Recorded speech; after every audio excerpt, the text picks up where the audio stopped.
A very warm welcome to you, ladies and gentlemen, on this beautiful day to start the week. At the beginning of last week, it was rather cold and gloomy, and we can only thank our Almighty for this bright day to appreciate His works and beauty. You are most welcome to Botswana, ladies and gentlemen.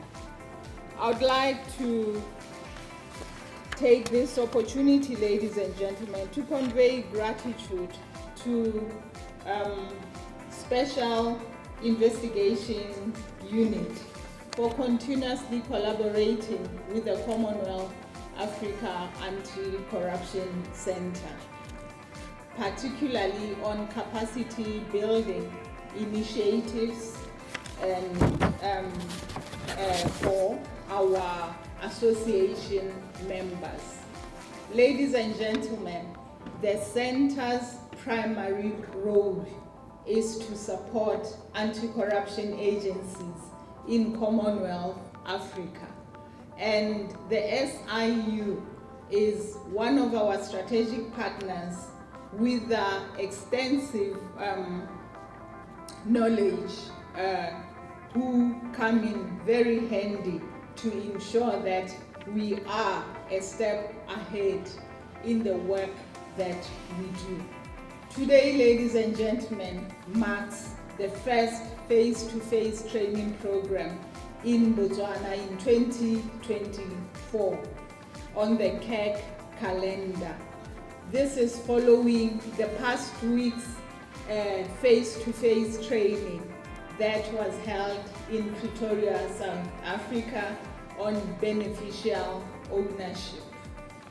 We are gathered here, ladies and gentlemen, to officially open this 5-day cyber forensic first responder course high level. This course is intended to equip you officers, you practitioners with the requisite skill and skills in cyber equipment and the methods to collect and seize information from devices on a high level. It will certainly give participants a broad understanding of the various methodologies which could be used in gathering information, determining the critically various information stored in digital media.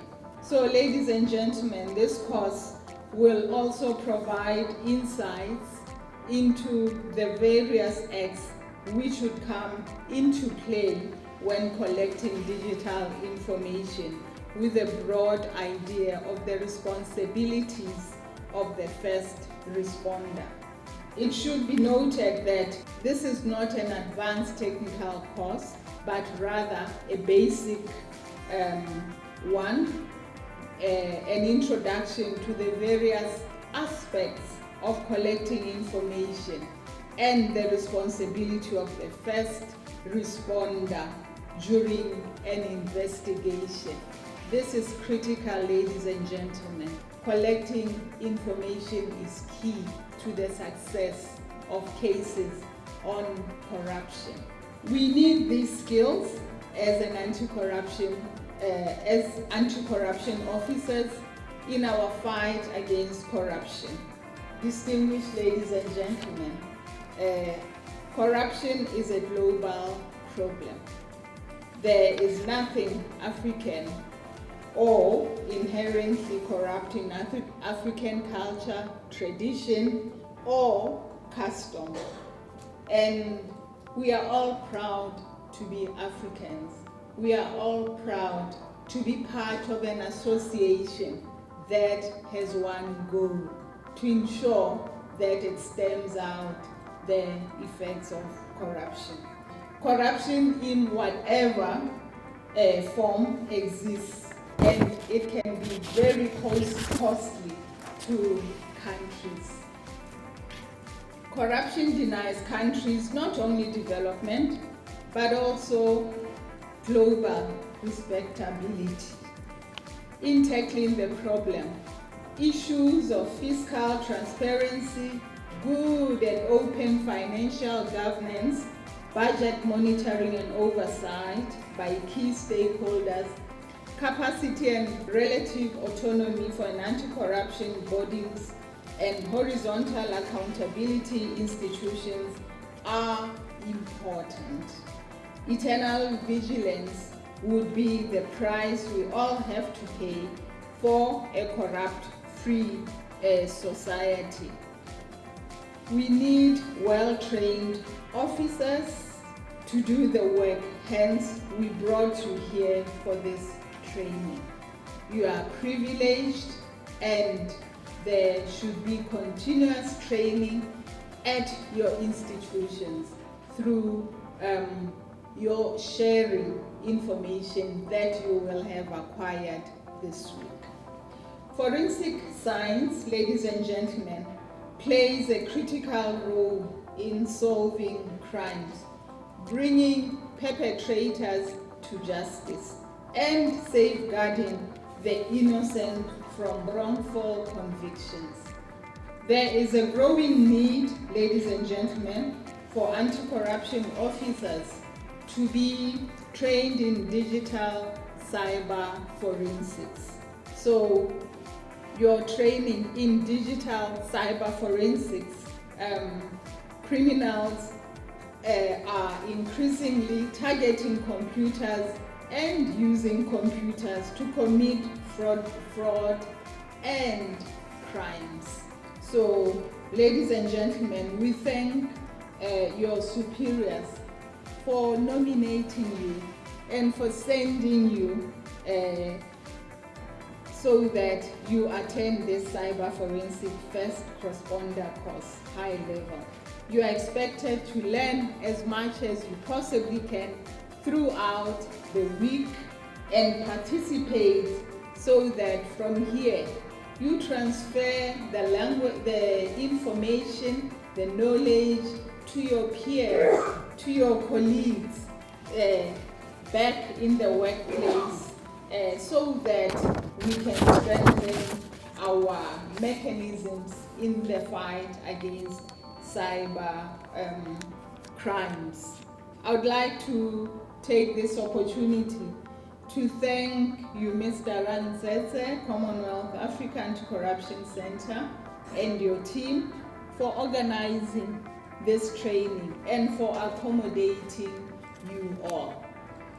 We also thank the facilitators for making an extra effort to prepare the presentations for this training within your busy schedules, and the coordination for ensuring that you are all here today.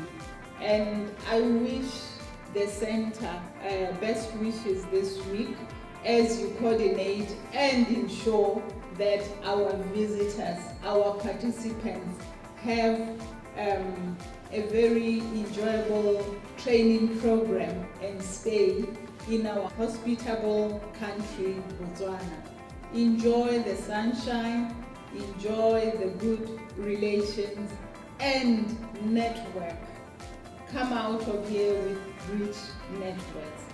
In concluding, I strongly urge as course participants to ensure the information learned with your colleagues in your respective agencies, and wish you fruitful deliberations and sharing of experiences throughout the week. With those few remarks, ladies and gentlemen, I wish to declare this training program open, and I wish you best wishes for the week for this program. Thank you very much. Good day to you and good day to the viewers. My name is Enoch Koma. I'm Senior Manager, Learning and Development at the Special Investigating Unit, the Republic of South Africa. We have created or established a cyber forensics first responder program, which was meant for the Special Investigating Unit investigators. But because of the need that we have identified across the SADC member states, as well as the Commonwealth Africa member states. The head of the Special Investigating Unit, Advocate Andy Mutibi, then decided that in order for us to collaborate and to strengthen our partnership within the SADC region and within the SADC, the Commonwealth member states, it is imperative for us to then share this kind of expertise with other anti-corruption agencies within the continent. We realize that investigations are very much traditional in respect of our methodology that we use, interviewing witnesses and collecting documents. But we also then realize that should we not capacitate our investigators with cyber forensics skills, in the next few years our investigations will become obsolete and we would not have an impact. It therefore then became very important that cyber forensic skills in terms of investigations are developed within our region and within the continent. So what is the expected outcome of this training? Really, it's to provide the first responders, in this case the investigators, as well as corruption prevention officers, public education officers, with basic cyber forensic skills for them to be able to understand the cyber environment as well as cyber equipment. In particular, for them to understand the importance of admissibility, how to uplift digital equipment without interfering with the data, so that you maintain the chain of custody and you ensure that you've got a winnable case should such evidence be required in a court of law. Why did you choose Botswana as the site for this training? It's because we've got a distinct relationship with the Commonwealth Africa Anti-Corruption Center. This training has in fact been requested through collaboration with the Special Investigating Unit by the center itself, which is KEC, through its manager, Mr. Ratsenze, for us to then facilitate such training and to train other Commonwealth countries that has attended this training, which include Togo, Tanzania, Namibia, Lesotho, Swaziland, amongst others. And the course is in fact very credible in the sense that it has been structured in such a way that all the learners do what you call classroom tests, which is called formative assessments, as well as summative assessments at the end of the program. The program is comprised of 5 modules. One, the legal framework, which focuses on the Budapest Convention, the Malabo Convention, cybercrime acts, criminal procedures acts, but only those provisions of those acts which provides electronic that deals with electronic evidence. So it focuses on those modules: legal framework, computer science, management module, information system security, as well as cyber forensics. And they are then required to write a formative assessment, a summative assessment at the end of the program, which is an exam. And that makes it very credible because they do not receive a certificate of attendance, but they receive a certificate of competence. The Commonwealth African Anti-Corruption Center is here in Botswana. The main purpose why we have the center is to provide the necessary service in the fight against corruption to all the anti-corruption agencies in the Commonwealth Africa. The reason why we are doing this is because we have noticed that there are certain commonalities between the Commonwealth Africa countries or those anti-corruption agencies. Hence, they had to have a center that can be the one responsible for finding out what are their challenges, what are their things that they're doing well, and then be able to share the experiences that they are encountering in their respective countries. We have noticed that there are some gaps existing in the anti-corruption agencies when it comes to cyber forensics.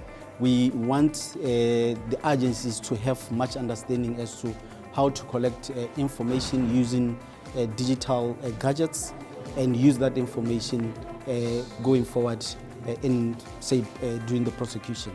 So now the purpose for this training basically is just to equip those officers assigned in the area of cyber forensics with the necessary skills and knowledge that they do need to do their work effectively and efficiently.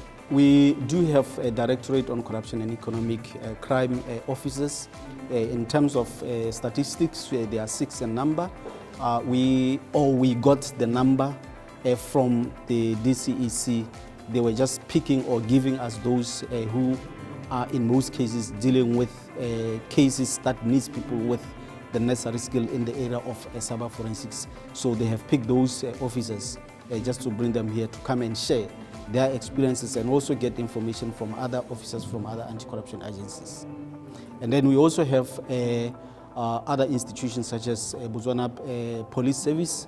They have sent their officers here, but of course they have sent their officers here upon our request. We wanted them to come here because there is that collaboration that is happening between DCEC and police. That is why we saw it very important to request DCEC to invite through us other officers from other institutions such as EPS. Thank you.